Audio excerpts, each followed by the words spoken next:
제가 목사이다 보니까 결혼식 주례를 많이 하게 되는데요. 제가 30대 중반에 처음 주례를 했었습니다. 그런데 공교롭게도 신랑과 신부가 둘 다 재혼하는 커플이어서 저보다 나이가 많았었습니다.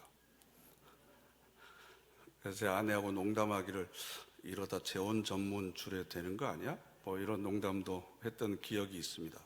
지난주 2월 26일 토요일까지도 제가 주례를 오래전에 약속된 커플이 있어서 했는데요. 결혼을 앞두고 있는 사람들에게 제가 항상 하는 질문이 있습니다.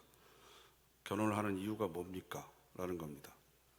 결혼의 목표가 무엇인지. 대부분의 사람들은 행복하기 위해서 결혼합니다. 라는 대답을 합니다. 그런데 이 자리에는 결혼해서 지금 몇십 년 살아보신 분들도 많이 계시잖아요. 결혼하니까 행복하시던가요? 네, 그 웃음의 의미를 제가 더 잘 알고 있습니다.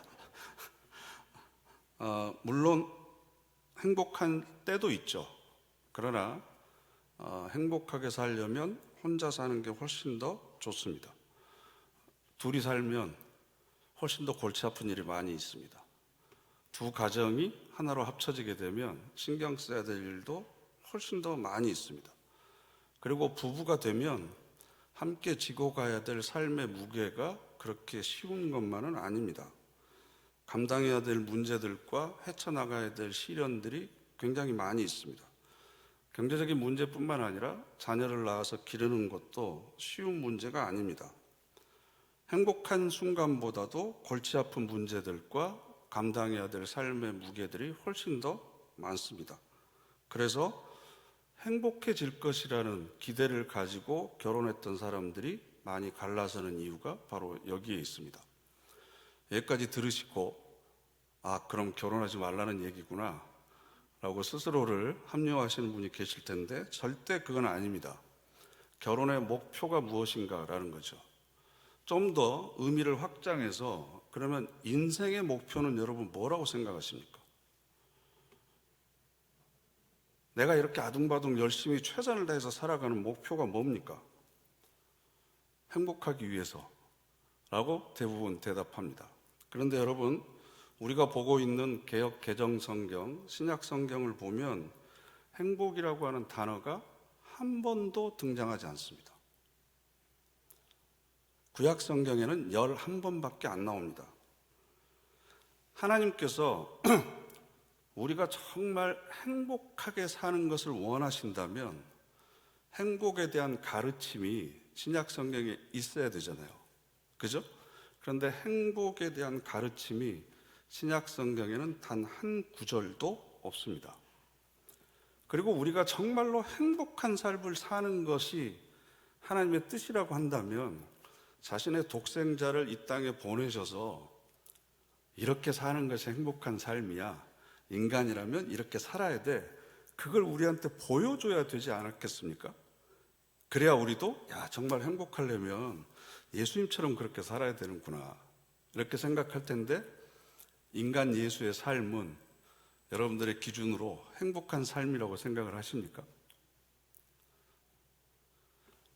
결혼의 목표 혹은 인생의 목표나 방향이 잘못 설정되어 있으면 끊임없이 우리는 실망하고 좌절합니다. 다시 범위를 좁혀서 결혼의 목표는요, 행복하기 위해서 하는 것이 아니라 성숙하기 위해서 하는 겁니다. 지금보다 더 온전한 인간이 되기 위해서 하나님의 성품과 그리스도의 인격을 닮은 사람으로 성숙해 가는 것이 결혼의 목표입니다. 그래서 하나님께서는 가정에 골치 아픈 문제를 통해서 자신의 부족함을 성찰할 수 있는 기회를 주십니다. 감당하기 힘든 시련을 그 가정에 주셔서 단련시키십니다. 그리고 좌절과 실패를 통해서 겸손하게 만드십니다. 자녀를 낳아 기르는 것을 통해서 내가 그동안 얼마만큼 철없이 자라왔는지를 돌아보게 하고 자녀에게 사랑을 쏟아부으면서 나를 향한 하나님의 사랑이 이런 거구나 어느 정도 느껴보도록 합니다. 성숙하도록 만드는 겁니다. 여러분, 신앙생활도 마찬가지입니다. 신앙생활 행복하고 편하게 하려면요, 교회 나오실 필요 없습니다. 집에서 유튜브로 예배 드리면 됩니다. 굳이 은행 가서 신권 찾아가지고 헌금 안 하셔도 온라인으로 몇 번 버튼만 누르면 헌금할 수 있습니다. 이게 편합니다. 이게 행복합니다. 그런데 여러분, 성숙되지는 않습니다. 한 영혼의 구원을 위해서, 정말 그 영혼을 위해서 간절하고 애타는 마음으로 기도를 해본 사람만이 자라나는 신앙의 영역이 있습니다. 남이 알아주든 알아주지 않든 땀 흘리면서 열심히 수고하고 헌신해 봐야만 알아가는 진리가 있습니다. 함께 봉사하느라고 서로 부딪히고 때로는 지지고 볶고 그러면서 갈등도 생기고 서로 오해도 하고 속상하기도 하고 그런 과정을 겪어봐야만 알아가는, 또 깨달아가는 성숙이 있습니다. 편하고 행복한 것이 우리 신앙생활의 목표가 아닙니다. 마찬가지로 결혼도 마찬가지입니다. 사랑을 해서 결혼을 했으면 행복한 일들만 있어야 되잖아요. 그런데 고린도전서 13장 4절 이하를 보면 오래 참아야 될 일들이 훨씬 더 많습니다. 왜? 오래 참지 않으면 버틸 수 없는 일들이 있습니다. 오래 참아본 사람만이 깨달을 수 있는 진리의 영역이 있습니다. 온유해져야 되는 거죠. 왜냐하면 온유해지지 않으면 서로 상처만 더 많이 나니까. 이제 한 몸이 되었는데 시기하고 자랑하고 교만하면 얼마나 매사에 서로 피곤하겠습니까? 존중해줘야죠. 무례히 행하면 안 되죠. 사람이 친해지면 익숙해지거든요. 익숙해지면 소홀히 대합니다. 함부로 대합니다. 존댓말 하다가 반말하고요, 나중에는 발로 툭툭 찹니다. 사랑으로 살다가 나중에는 우정으로, 나중에는 전우애로 산다고 그러잖아요. 익숙해지는 것과 친밀해지는 것을 구별하지 못합니다. 그래서 사랑은 서로를 존중해줘야 됩니다. 그리고 성내지 않아야 됩니다. 감정의 쓰레기를 배출해버리면 그게 원한으로 쌓입니다. 이 작은 감정들이 쌓이다 보면 나중에는 되돌릴 수 없게 되는 일들이 생깁니다. 뿐만 아니라 자기의 유익을 구하지 않고 상대방의 유익을 먼저 구해야 되고, 우리 가정이 아니라 양쪽 가정의 유익을 구해야 되고, 더 나아가 공익적인 삶에 대해서도 생각을 해야 됩니다. 그러다 보니까 가정을 이루어서 결혼해서 산다고 하는 건 행복하기보다는 오히려 행복하지 않는 일들이 훨씬 많습니다. 그럼에도 불구하고 우리가 결혼을 해야 되는 이유는 그 과정을 통해서만 자라나고 깨닫고 알아가는 성숙의 영역이 있기 때문에 그렇습니다. 그렇기 때문에 살다가 무슨 일을 만나면, 어려운 시련을 만나면 왜 하나님은 내가 행복해지기를 시기하는 걸까? 왜 우리 가정에 이런 어려움을 주시는 걸까? 내가 뭘 잘못했지? 이런 질문을 할 게 아니고, 내가 더 자라나야 될 영역이 있나 보구나. 내가 더 채워져야 될 부분이 있나 보구나. 이번 기회를 통해서 우리 부부가 인격적으로 더욱더 성숙하고 성품적으로도 더욱더 익어가는 기회가 되겠구나. 그런 목표를 정확히 설정을 해야만 어떤 시련 가운데서도 우리가 흔들리지 않을 수 있습니다. 자꾸 인생을 행복에다가만 초점을 두니까 행복하지 않은 일들에 좌절하는 거예요. 아닙니다. 얼마만큼 자라났느냐가 중요합니다. 그러면 우리가 성숙해지기 위해서는 쉬운 일이 많아야 되겠습니까? 어려운 일이 많아야 되겠습니까? 웃을 일이 많아야 되겠습니까? 아니면 울어야 될 일이 많아야 되겠습니까? 잘 생각을 해보세요. 나를 사랑하시는 분, 선하신 분, 실수가 없으신 하나님께서 나에게 생명을 주시고 나에게 이렇게 가정을 주셔서 내 삶을 지금 이끌고 가십니다. 어디를 향해서 가고 계시는지, 내가 추구하는 행복이 아니라 하나님께서 원하시는 목표가 어디인지 이걸 빨리 깨닫고 거기에 순종할 때 사실은 우리들의 삶이 훨씬 더 성숙해질 수 있습니다. 그러니까 결혼은 사랑의 결과물이 아닙니다. 새로운 사랑을 시험하는 무대입니다. 어떻게 보면 사랑이 새롭게 다시 시작하는 곳이라고 할 수 있습니다. 그래서 성숙을 위해서는 때로는 상대방에게 질책할 줄 알아야 됩니다. 꾸짖을 줄 알아야 됩니다. 바로 잡을 줄 알아야 됩니다. 무조건 상대방의 감정의 충족을 위해서 희생하고 아양 떠는 것이 아니라 절대적인 진리의 기준을 가지고 우리가 그 방향을 향해서 가고 있는지 그것을 정확하게 분별해 낼 줄 아는, 그래서 지난주에 말씀드렸던 정확한 아름이 있어야만 함께 가슴앓이를 할 수 있고 함께 안아줄 수 있는 그런 아름다운 가정을 이룰 수가 있는 거죠. 그래서 오늘 말씀이 자연스럽게 사랑은 불의를 기뻐하지 아니하며 진리와 함께 기뻐하고입니다. 왜냐하면 성숙을 목표로 하고 있기 때문에 그렇습니다. 물론 우리 중에 누가 불의를 기뻐하는 사람이 누가 있겠습니까? 다 진리를 기뻐하는 삶을 살고 싶어 합니다. 그러나 우리들의 생각과 의도가 그렇다고 해서 우리들의 삶이 저절로 그렇게 되는 건 아니라고 말씀을 드렸습니다. 좋은 생각을 한다고 좋은 사람인 것은 아닙니다. 그죠? 선한 의도를 가지고 있다고 해서 그 사람이 선한 사람이 되는 것은 아닙니다. 왜냐하면 우리들의 본성 자체가 굉장히 오염되어 있고 타락되어 있어서 불의한 것에 대해서는 노력하거나 애쓰거나 수고하지 않아도 그냥 자연스럽게 불의한 쪽으로 흘러가도록 되어 있습니다.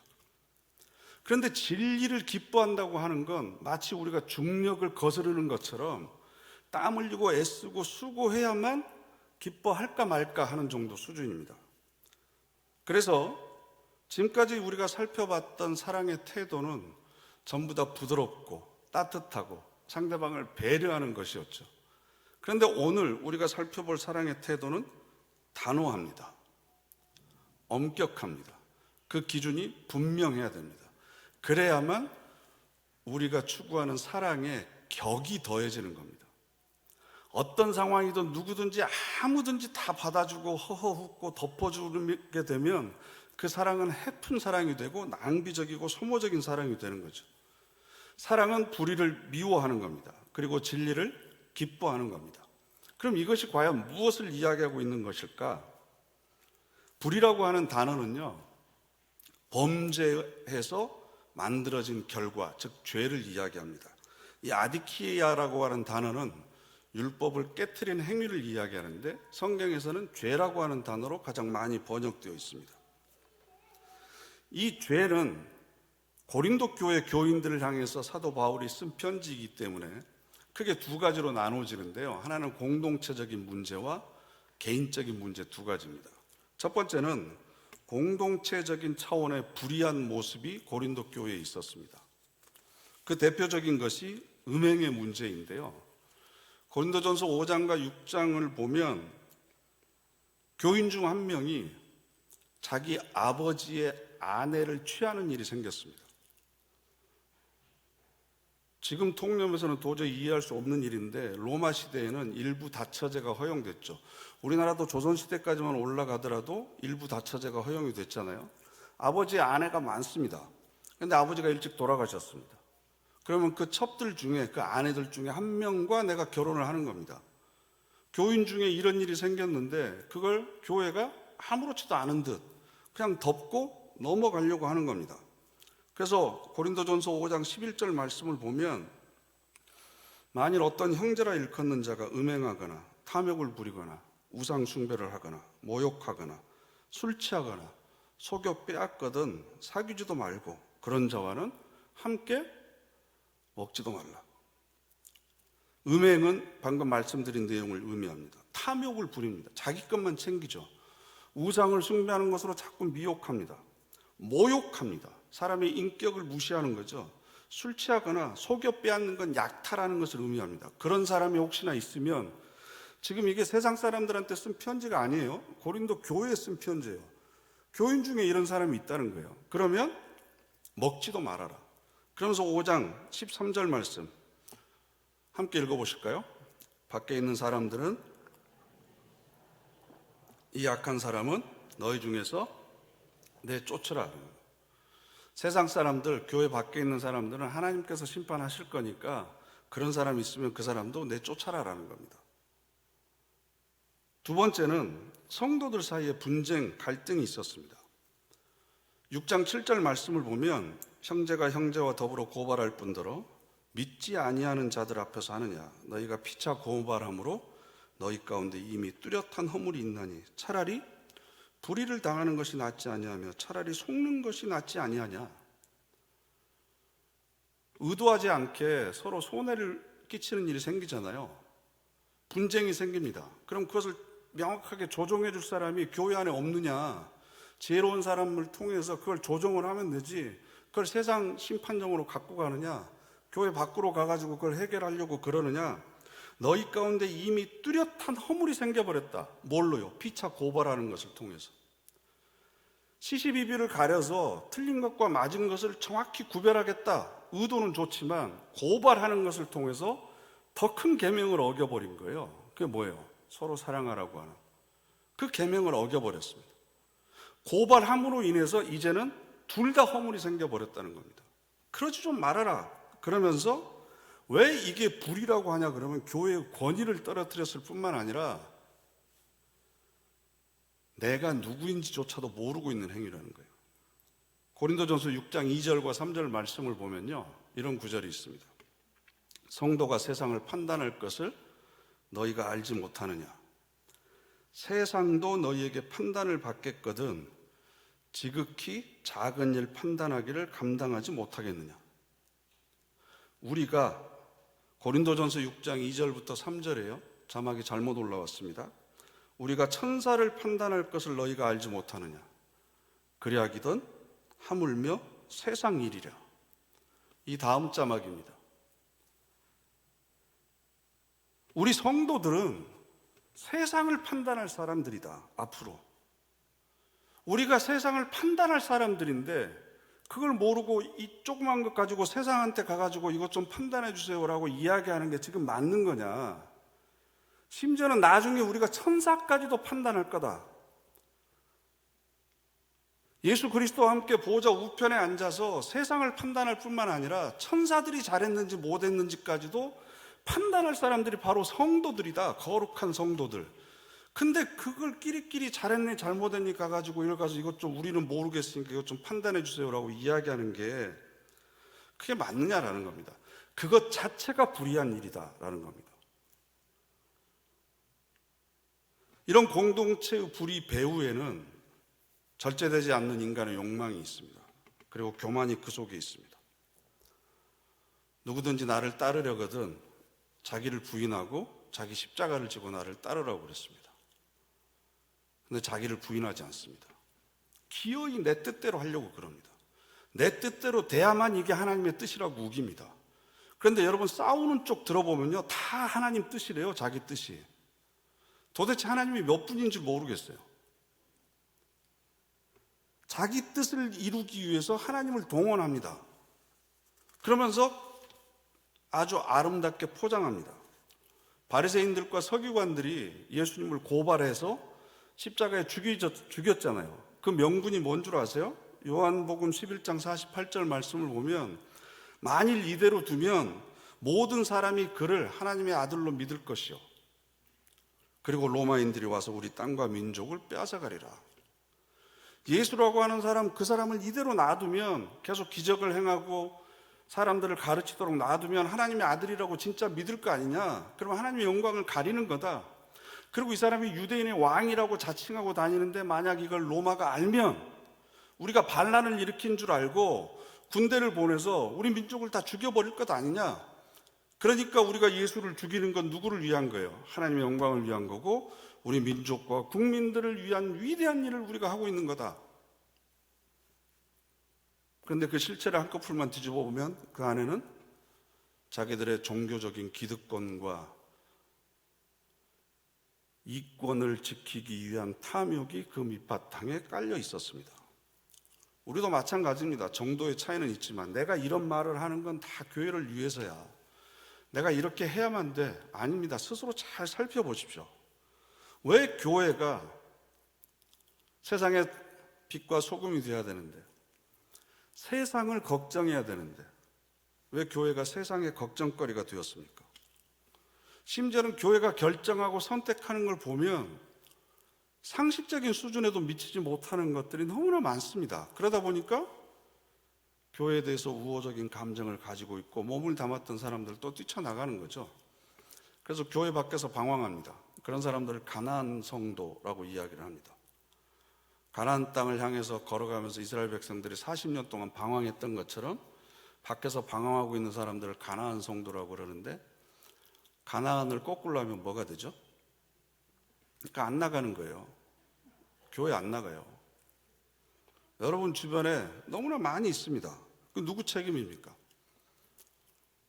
교회가 불의를 기뻐하고 있습니다. 오히려 그걸 덮어주고 있습니다. 묵인하고 방관하고 있고 심지어는 동조하기까지 합니다. 사랑은 그렇지 않습니다. 그래서 우리 스스로를 돌아봐야 됩니다. 개인적인 차원도 마찬가지입니다. 여러분 스스로 지금 불의를 저지르고 있다고 생각하는 사람들 없잖아요. 실정법을 어기고 있지 않으니까, 현행범이 아니니까. 그래, 나는 불의하지 않아. 그럼 불의하지 않는다고 해서 내가 진리를 기뻐하는 사람이 자연스럽게 되는 건 아니잖아요. 행위를 보면 그럴 수 있지만 우리들의 내면과 영혼을 한번 보살펴 잘 보세요. 사촌이 논을 사면 배가 아프죠. 이걸 신체화라고 그럽니다. 심리적으로 갈등이 생기면 신체의 가장 약한 부위가 고장이 나는 거예요. 내가 전혀 모르는 사람이 잘 되는 건 나하고 상관이 없어요. 그런데 내 비교 대상이 되거나 경쟁 상대가 잘 되는 걸 보면 굉장히 내가 배가 아픕니다. 차라리 저 사람이 실패하고 망해서 내 것을 주는 한이 있더라도 내가 좀 더 베푸는 자리에 있는 게 낫지, 시기하고 질투하는 것, 그건 못 참아 하거든요. 사순절은 자신의 영혼을 회개하는, 그리고 정화하는 주간입니다. 내 마음속에 얼마나 더러운 쓰레기들이 많은지 영적 차원에서 우리를 돌아보십시오. 거룩하지도 않으면서 직분이나 직책으로, 신앙의 경력으로 자신을 위장해서 마치 경건한 사람인 것처럼 우리가 사기치고 다니잖아요. 다른 사람의 기쁨과 즐거움을 얼마나 도둑놈처럼 빼앗습니까? 칼보다 더 날카로운 혀를 통해서 씻을 수 없는 상처를 그 가슴 속에다 새겨주고 살아가는 사람들, 강도 같은 사람들이 바로 저와 여러분들입니다. 그럼에도 불구하고 이런 자신의 모습을 인지하지 못합니다. 인정하지도 않습니다. 그러니까 고치려고 하지도 않습니다. 이것이 불의를 기뻐하는 겁니다. 내가 불의한데도 그것을 깨닫지도 못하고 인정하지도 않고 고치려고도 않습니다. 이건 불의를 즐기고 기뻐하는 겁니다. 말씀의 거울 앞에서 스스로를 비춰봐야 됩니다. 그럼 진리를 기뻐한다는 것은 무엇일까? 13장 6절을 보면 진리와 함께라고 되어 있어요. 그냥 불의를 기뻐하고 있는데 진리와 함께, 이 함께라고 하는 헬라어가 쉰이라고 하는 전치사인데요. 누구와 함께, 누구와 더불어. 같은 단어가 사용된 다른 구절을 보면 이렇습니다. 차라리 세상을 떠나 그리스도와 함께 있는 것이 훨씬 더 좋은 일이라. 공중에서 주를 영접하게 하시리니 그리하여 우리가 항상 주와 함께 있으리라. 함께 있으리라.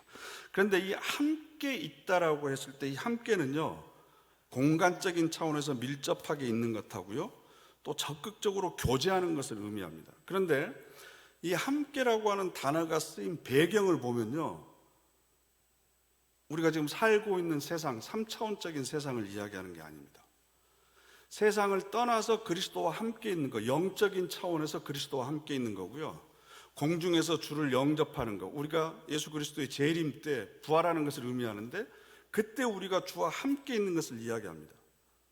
그러니까 사람과 사람끼리 밀접한 공간에서 함께 있으면서 교제하는, 분리되어 있지만 하나인 것을 추구하는 그런 단계가 아니라 신령한 몸을 입고 함께 있는 그런 영적인 상태를 이야기합니다.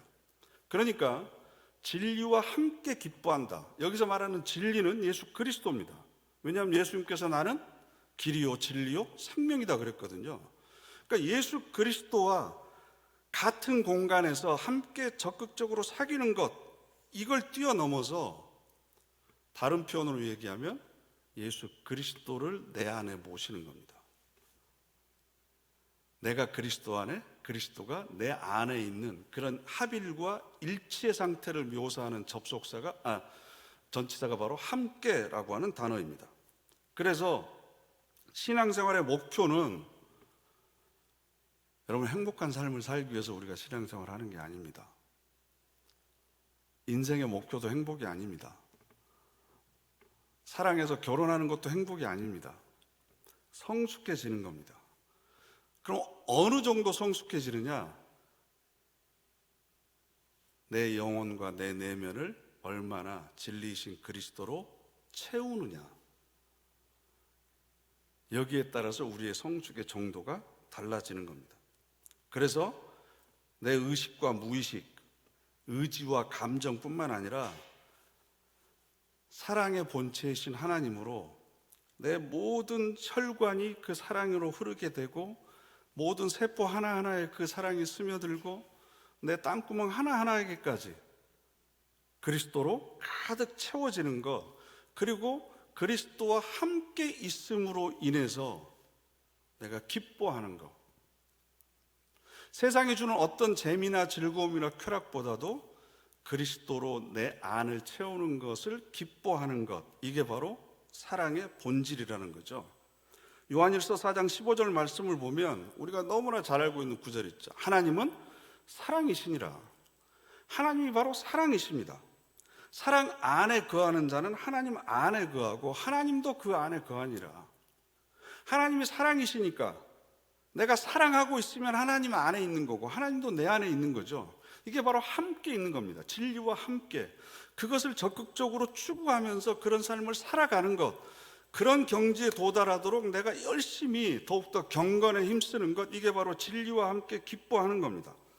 이게 바로 예수님께서 자신의 삶을 통해서 우리에게 보여주셨습니다. 요한복음 10장 38절 말씀을 보면요, 나를 행하거든 나를 믿지 아니할지라도 그 이름 믿으라. 그러면 너희가 아버지께서 내 안에 계시고 내가 아버지 안에 있음을 깨달아 알리라.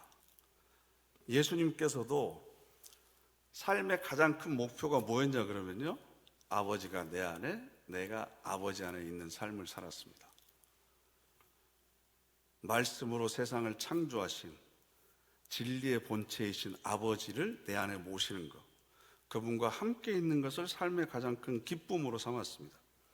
뿐만 아니라 요한복음 14장 10절과 11절 말씀을 보시면 내가 아버지 안에 거하고 아버지는 내 안에 계신 것을 내가 믿지 아니하느냐. 내가 너에게 이르는 말은 스스로 하는 것이 아니라 아버지께서 내 안에 계셔서 그의 일을 하시는 것이라. 내가 하고 싶은 말을 함부로 내가 하는 게 아니라 내 안에 계신 아버지께서 내 입술을 통해서 지금 말씀하고 계신다. 내가 아버지 안에 거하고 아버지께서 내 안에 계심을 믿으라. 그러면 우리도 예수 그리스도의 삶을 따라가는 사람이잖아요. 그러면 진리이신 예수 그리스도가 내 안에 계시고 내가 그분 안에 거하는 것을 내 삶의 가장 큰 기쁨으로 여기고 그것을 추구하는 삶을 살아가는 것, 이게 사랑을 추구하는 삶이라는 겁니다. 그러면서 우리에게 마지막으로 요한복음 14장 20절 말씀, 우리 다 같이 함께 읽어보실까요? 그날에는 내가 아버지 안에, 아멘. 그날에는 예수님께서 아버지 하나님 안에 계시고 우리는 예수 그리스도 안에, 그죠? 그럼 하나님 안에 예수님이 계시고 그 안에 우리가 있고, 그죠? 그럼 근데 그 우리 안에 누가 있어요? 또 예수님이 계세요. 찬송가 그 가사 있잖아요. 세상과 나는 간 곳 없고 구속한 주만 보이더라. 아멘. 세상과 내가 없어요. 내가 주님 안에 있는데 주님이 난지 내가 주님인지, 그리스도와 내가 하나가 되어서 일치되고 합일된, 그래서 세상이 주는 그 어떤 것으로도 만족하지 못하고 오직 그분이 내 안에 계시고 내가 그분 안에 있는 것으로 만족해져 있는 상태. 그런데 그분이 또 어디 안에 계세요? 사랑이신 아버지 하나님 안에 계시는 거예요. 사랑이신 아버지 하나님과 진리이신 예수 그리스도와 내가 합일이 되는 거, 하나가 되는 거, 그리고 그것이 주는 기쁨, 그것을 맛보면서 살아가는 것, 이것은 저와 여러분이 아니면 누릴 수 없는 특권입니다. 세상의 그 어떤 행복과 만족도 대신할 수 없는, 하나님을 아버지로 고백하는 사람만이 누릴 수 있는 기쁨입니다. 이것을 추구하는 것이 하나님을 사랑하는 것이고 나를 사랑하는 겁니다. 그런데 우리는 이 본질을 잊어버리고 자꾸 신앙마저도 자기의 욕망을 채우는 수단으로 삼습니다. 그래서 결국 행복을 추구하는 삶이라고 하는 건 결국 자기의 욕망을 충족시키기 위한 삶이죠. 하나님의 뜻보다는 자기의 뜻을 이루려고 하는 삶이죠. 그래서 우리 삶의 목표를 잘못 잡아놓으면 계속 좌절하고 실패하는 일밖에 없습니다. 목표를 제대로 잡아야 됩니다. 성숙입니다. 그리스도의 장성한 분량에까지 우리가 자라나는 겁니다. 우리들의 인격과 성품이. 이걸 신학적인 표현으로 구원이라고 그럽니다. 그래서 구원은 세 단계가 있습니다. 세례를 받고 하나님을 아버지로 고백하는 일회적인 과거의 구원이 있습니다. 현재 진행형의 구원이 있습니다. 그건 성화의 과정입니다. 내가 점점점 더 거룩해지는 겁니다. 그걸 다른 말로 하면 성숙해져 가는 거죠. 그러면서 마침내 이루게 될 미래형의 구원은 우리가 영화롭게 되는 겁니다. 예수 그리스도처럼 신령한 몸을 입고. 우리는 이 모든 구원의 과정 가운데 있는데 그것을 한 단어로 이야기하면 성숙인 겁니다. 풀어서 얘기하면 하나님의 성품과 그리스도의 인격을 닮아가는 겁니다. 여러분 스스로를 돌아보세요.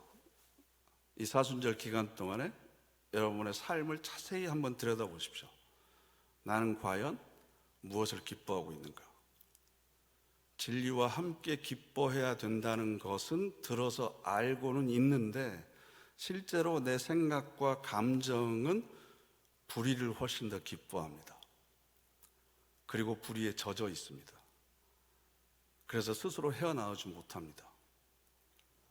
사랑은 진리와 함께 기뻐하는 삶을 살아갑니다. 그렇게 될 때 우리들의 신앙의 목표와 삶의 목표가 분명해집니다. 거룩한 삶을 향한 결단이 있어야 됩니다. 그래서 우리 모두가 하나님께서 기뻐하시는 진리와 함께 기뻐하는 삶을 살아가는 그런 저와 여러분 되시기를 간절히 바랍니다. 기도하겠습니다. 이 시간 우리 다 같이 합심해서 결단의 기도 드리겠습니다. 하나님, 나의 욕망을 채우기 위해서 몸부림쳐 왔습니다. 세상적인 성공과 행복을 추구하는 삶을 살았습니다. 이제는 진리이신 예수 그리스도를 내 안에 채우기를 원합니다. 하나님의 사랑으로 내 모든 존재가 부유해지기를 원합니다. 그 사랑으로 저희들 인도하여 주시옵소서. 우리 다 같이 합심해서 결단의 기도 드리겠습니다.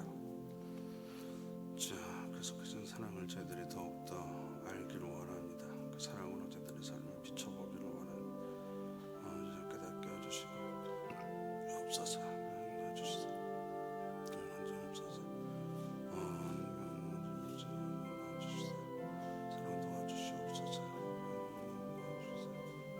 저희들의 삶의 공동체가 되게 해주시옵소서.